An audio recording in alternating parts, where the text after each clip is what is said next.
বীরভূমের পাথর ব্যবসায়ী নিজামুদ্দিন মণ্ডল ওরফে টুলু মণ্ডলের দুর্নীতির তদন্তে এবার বোলপুরের জোড়া তল্লাশি অভিযান পুলিশের।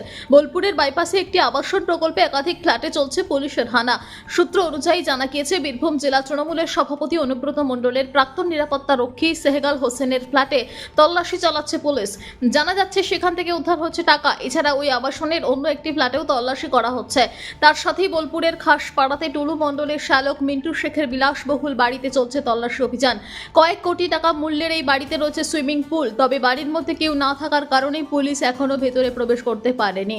প্রয়োজনে বাড়ির তালা ভেঙে ভেতরে ঢুকতে পারে পুলিশ। সেই কারণেই নিয়ে আসা হয়েছে ছেনি, হাতুড়ি সহ গ্যাস কাটার। সম্পূর্ণভাবে এলাকা ঘিরে রেখেছে বীরভূম জেলা পুলিশ।